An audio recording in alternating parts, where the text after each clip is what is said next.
በክርስቶስ ክርስቲያን የተሰኛችሁ የልዑል እግዚአብሔር ቤተሰቦች በጌታዬ በኢየሱስ ክርስቶስ ፍጹም ሰላም የአክብሮት ሰላምታዬን እያቀረብኩላችሁ ካለፈው ቁጥር 1 ትምህርታችን የቀጠለውን ቁጥር 2 ትምህርታችንን እንደ እግዚአብሔር ቅዱስ ፈቃድ በቀጥታ አሁን እንጀምራለን ማለት ነው።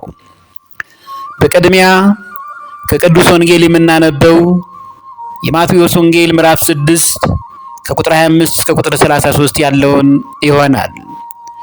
ስለዚህ እላችኋለሁ ስለ ነፍሳችሁ በምትበሉትና በምትጠጡት ወይም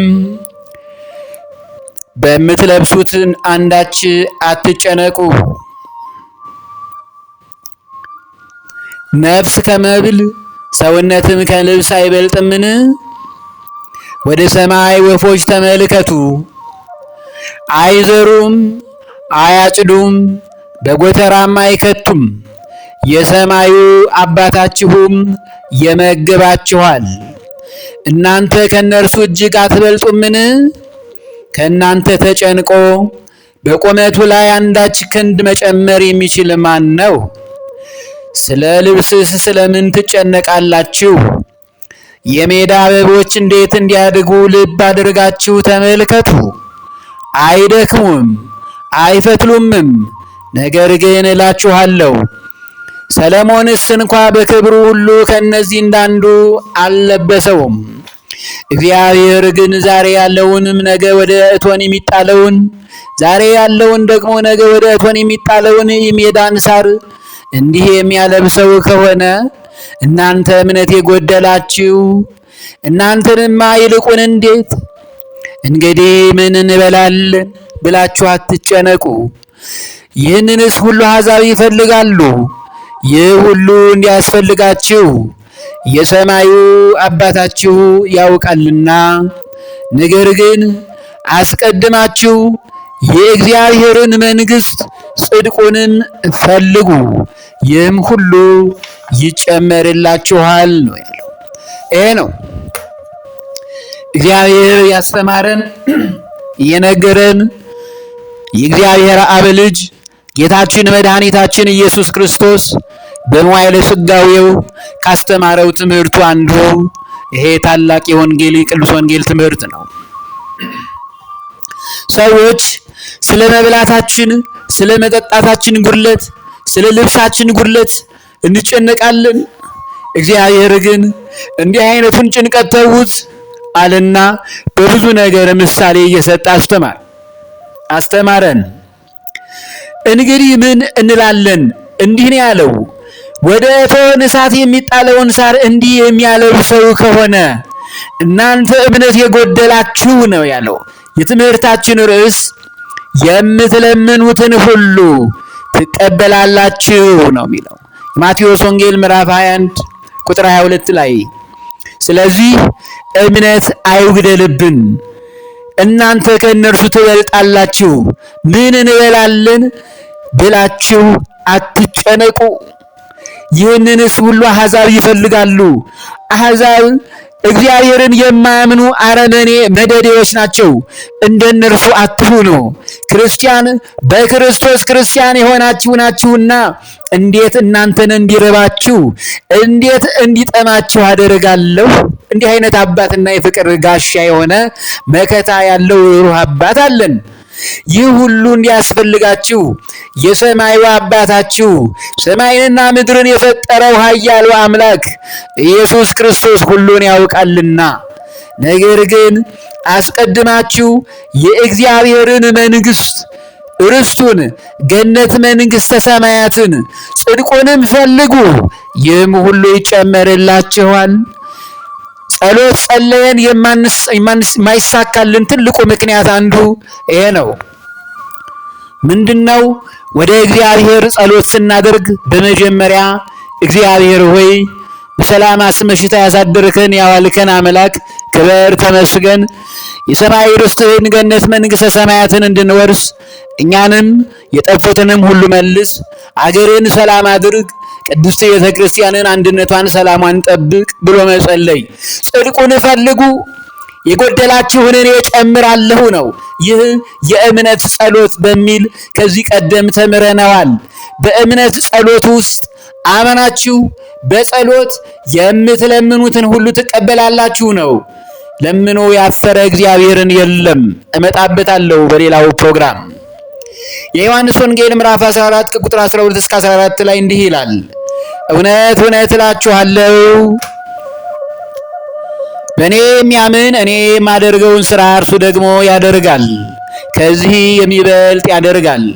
እኔ ወደ አብ እሄዳለሁና አብን ስለ ወልድ እንዲከብር በስሜ የምትለምኑት ሁሉ አደርገዋለሁ። ማናቸውንም ነገር በስሜ ብትለምኑ እኔ አደርገዋለሁ ነው ያለው። በስሜ እንዴት ነው የምንለምነው? በእግዚአብሔር ስም። ጌታዬ አምላኬ ኢየሱስ ክርስቶስ ስለ አንድያ አባትህ ይቅር በለን፣ ልመናችንን ስማ፣ ጸሎታችንን ተቀበል ብሎ መጸለይ ነው። እግዚአብሔር አብ ሆይ ስለ አንድያ ልጅ ስለ ወልድ ስለ ኢየሱስ ክርስቶስ ብለህ በምህረትህ በአባትነት ፍቅር አስበን። ስለ አንድያ ልጁ ስለ አንድያ አባቱ ነው ጸሎት ሲጸለይ እንጂ ክርስቶስን አማላጅ እግዚአብሔር አብን ተማላጅ አድርጎ መጸለይ ማለት አይደለም። እናስተውል፣ ራሱ አምላክ ነውና። ይሄ ነው የዮሐንስ ወንጌል ምዕራፍ 15 ቁጥር 7 ላይ በእኔ ብትኖሩ ቃሎቼም በእናንተ ቢኖሩ የምትወዱትን ለምኑ ይሆንላችሁማል ነው። በእኔ ብትኖሩ እኔ የተናገርኩትን ብትሰሩም ብትወድቁም በንስሐ እየበረታችሁ በእኔ ፍጹም አምላክነት ብትኖሩ በእኔ አባታዊ ቸርነት ብትኖሩ ቃሎቼም በእናንተ ቢኖሩ የምትወዱትን ለምኑ ይሆንላችሁማል ነው ያለው።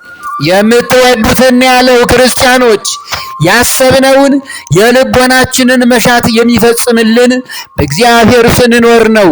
ቃሎቹ በእኛ ልብ ውስጥ ዕለት ዕለት የእግዚአብሔርን ቃል ስናደምጥ ነው። ስንቶቻችን ለዚህ ዝግጁ ነን ነው? ብዙ ጊዜ ወደ እግዚአብሔር ጸሎት አቀረበን ልመናችን የማይሰምርበት የማያርግበት ግዳጅን የማይፈጽምበት ዋና ምክንያት በሶስት መሰረታዊ ጉዳዮች ነው። አንደኛው ምክንያት በመጠራጠር ስለምንጸልይ ነው። ያደርግልኝ ይሆንን የሚል መንፈስ በልቦናችንን በጸሎታችን ሰዓት ስለሚገባብን ነው። ክፉ የጥርጣሬ መንፈስ በአይምሯችን ሲመላለስብን ይህን የመጽሐፍ ቅዱስ ትምህርት እናስታውሰው። ይኸውም ልዑል እግዚአብሔር ለጻድቁ አብርሃም ያስተማረውን ትምህርት ማለት ነው። ኦሪት ዘፍጥረት ምዕራፍ 18 ቁጥር 14 ላይ በውኑ ለእግዚአብሔር የሚሳነው ነገር አለን? ይህንን ያለው ራሱ እግዚአብሔር ነው። ለጻድቁ አብርሃም ቅዱስ ሥላሴ ናቸው። በውኑ ለእግዚአብሔር የሚሳነው ነገር አለን? ያደርግልኝ ይሆን ብለን የምንጠራጠረውን ጥርጣሬ የክፉ መንፈስን ሴራ ማጥፋት የምንችለው በውኑ ለእግዚአብሔር የሚሳነው ነገር የለም የሚለውን የእግዚአብሔርን ቃል ኦሪት ዘፍጥረት ምዕራፍ 18 ቁጥር 14ን ስናስታውስ ክፉ መንፈስ ከኛ ይርቃል። ሌላው ከከበሩ መላእክት አንዱ የሆነው መልአኩ ቅዱስ ገብርኤል ለእመቤታችን ቅድስት ድንግል ማርያም አምላክን የመውለዷን ዜና ብስራት ሲያሰማት በዚህ ታላቅ ትምህርት ነው። የሉቃስ ወንጌል ምዕራፍ 1 ቁጥር 37 ላይ ለእግዚአብሔር የሚሳነው ነገር የለም ነው ያላት እመቤታችንን። ወንድ ሳላውቅ ይህ እንዴት ይሆናል ስትለው የሚሆንበትን ነግሯት ለእግዚአብሔር የሚሳነው ነገር የለም፣ አሁን እንደ ቃል ይሆንልኝ አለች። ያን ጊዜ ኢየሱስ ክርስቶስ ተጸነሰ በማኅፀኗ። እግዚአብሔር ይክበር ይመስገን። ለእግዚአብሔር ለአምላካችን ለኢየሱስ ክርስቶስ የሚሳነው ነገር የለም ብሎ ማመን ጸሎታችን እንዳይደርስልን ያደረገው አንዱ መጠራጠራችን ነው። አንደኛ ዮሐንስ መልእክት ምዕራፍ 5 ቁጥር 14 እስከ 15 ላይ እንደ ፈቃዱ አንዳች ብንለምን ይሰማናል፣ ሁሉን ነገር እርሱ እንደወደድክ እኔ እንዲህ አስቤያለሁ፣ እግዚአብሔር ፈቃድ ይሁን። ትዳር መያዝ እፈልጋለሁ፣ ልመርጥ እፈልጋለሁ፣ ግን ያንተ ፈቃድ ይሁን። ይሄንን ነው። እንዲህ ልሰራ እፈልጋለሁ፣ ፈቃድ ይሁን። ቅዱስ ፈቃዱን አስቀድሞ መጠየቅ፣ የምንለምነውን ሁሉ እንዲሰማልን ብናውቅ ከእርሱ የለመነውን ልመና እንደተቀበል እናውቃለን ነው። እግዚአብሔር እንደሚሰማን አድርገን ስንጸልይ እንዲህ አይነት መንፈስ ከተሰማን የለመነው ልመና ተቀብለነዋል ማለት ነው። ሌላ ምስጢር የለውም። እግዚአብሔር ይሰማኛል ብሎ መጸለይ፣ ለመቀበሉ ተውት፣ ይስተካከላል። ይሰማኛል ብሎ መጸለይ ነው። ይሄ ነው ክርስትና። ይሄ ነው የክርስቶስ ልጆች የሚያሰኘን። በጥርጣሬ የምንጸልየው፣ በዘፈቀደ የምንጸልየው ጸሎት ከንቱ ሆኖ ነው የሚቀረው። ይሄ ነው ያዕቆብ መልእክት ምዕራፍ 1 ቁጥር 5 እስከ 8 ላይም እንዲህ ይላል፣ ከእናንተ ግን ማንም ጥበብ ቢጎድለው ሳይነቅፍ በልግስና ለሁሉ የሚሰጠውን እግዚአብሔርን ይለምን ነው። የመጀመሪያው የጥበብ መጀመሪያ እግዚአብሔርን መፍራት ነው። እንዲህ አይነት እግዚአብሔርን መፍራት የጎደለው ሰው ካለ ሳይነቅፍ በልግስና ለሁሉ የሚሰጠውን እግዚአብሔርን ይለምን፣ ይሰጠዋል፣ ለእርሱም ይሰጠዋል ነው ያለው። ነገር ግን በምንም ሳይጠራጠር ነው ያለው። በእምነት ይለምን ነው ያለው።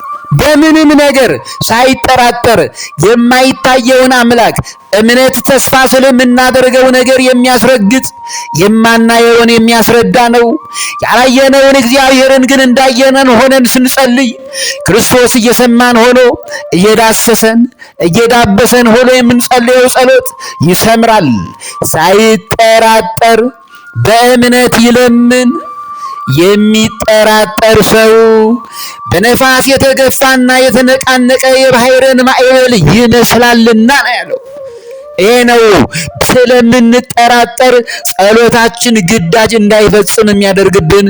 ይህ ነው ከጥርጥር መንፈስ ክርስቲያኖች እንውጣ።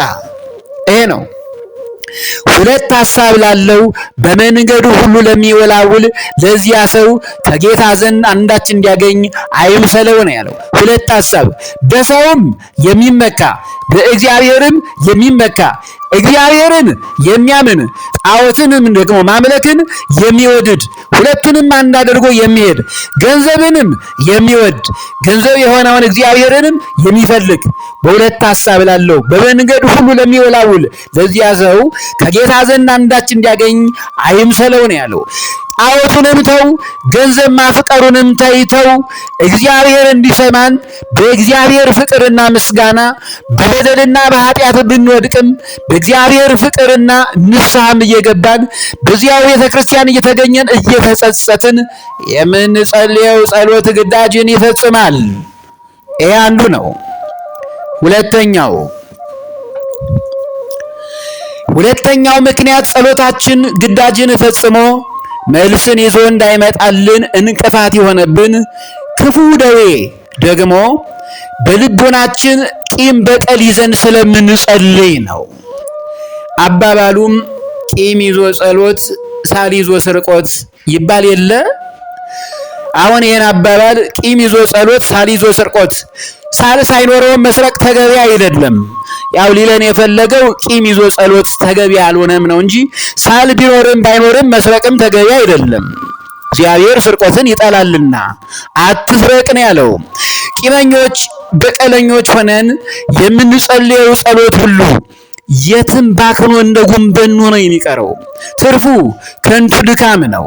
ሌላው እልከኞች ሆነው የወንድማማች ጥላቻ በልባቸው ተቋጥሮ ጸሎት ቢጸልዩ ከላይ እንደገለጥነው ድካማችን ከንቱ ሆኖ ነው የሚቀርብን። ይህን የሚመስል ተግባር ያላቸው ሰዎች የነፍሰ ገዳዩን የቃየንን መንገድ የተከተሉ ናቸው። ቃየል በአባቱ አዳምና ሔዋን ምክንያት ቂም ይዞባቸው የኔን መንትያ ለዛ ወንድሜ ድሯልና በሚል በዚያ ምክንያት በአባታቸው አዳም ላይ ቂም ይዞ ቃየን በወንድሙ በአቤል ላይም እንዲሁ ቂም ቋጥሮ አሰስገሰሱን አቅርቦ ያልጸዳውን ያልተባረከውን ያልታረመውን ነገር አድርጎ በማቅረቡ ሁሉን ነገር እግዚአብሔር ከእርሱ አልተቀበለም። በዚህ ምክንያት በወንድሙ ላይ ቀንቶ ቃየን ወንድሙን ገድሎታል። ቃየንን ነፍሰ ገዳይ እንዲሆን ያደረገው ቂም በቀሉ ነው። ቂም በቀልን ይዘን በወንድማችን ጊዜን እየጠበቅንለት በቀልን ልናደርግበት ስለምንፈልገው ነገር ግን ሲጨንቀን ወደ እግዚአብሔር መተን ጸሎቴን ስማ የምንለው አይሰማንም። የቃየልን ጸሎት እንዳልተቀበለው፣ የቃየልን መስዋዕት እንዳልተቀበለው የእኛንም የጸሎት መስዋዕት አይቀበለንም። ይህንን ክርስቲያኖች በሚገባ ማወቅ አለብን። ጌታችን በመዋዕለ ሥጋዌው ሲያስተምር በማርቆስ ወንጌል ምዕራፍ 11 ከቁጥር 25 ከቁጥር 26 ላይ እንዲህ ይላል፣ ለጸሎትም በቆማችሁ ጊዜ በሰማያት ላይ ያለው አባታችሁ ደግሞ ኃጢአታችሁን ይቅር እንዲላችሁ በማንም ላይ አንዳች ቢኖርባችሁ ይቅር በሉት። ስንቶቻችን እኔን ጨምሮ ይህን ነገር አከናውነን ነው ጸሎት የምናደርገው? እናንተ ግን ይቅር አትሉ፣ በሰማያት ያለው አባታችሁም ኃጢአታችሁን ይቅር አይላችሁም፣ ጸሎታችሁም ግዳጅ አይፈጽምም። ቂምን በቀልን አረግዘን ይህን በልባችን ይዘን እንዴት አድርጎ እግዚአብሔር ፊት ቆመን እንጸልያለን? ጸሎቱስ እንዴት ግዳጅ ይፈጽማል? ወደ መንበረ ጸባዖት ወደ ቅድስት ሥላሴ ዘንድ ጸሎቱ እንዴት ሊያርግ ይችላል? አይችልም። እናስተውል ክርስቲያኖች።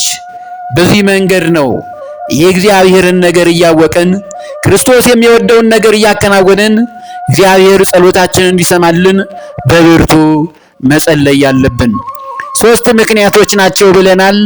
ሶስተኛውን ምክንያት እንደ እግዚአብሔር ቅዱስ ፈቃድ ቁጥር 2 እዚሁ ላይ ይቆየንና በሚቀጥለው ቁጥር 3 ላይ ከሌሎች ትምህርት ጋር አብረን እናየዋለን ማለት ነው። እግዚአብሔር የተመሰገነ ይሁን። አሜን።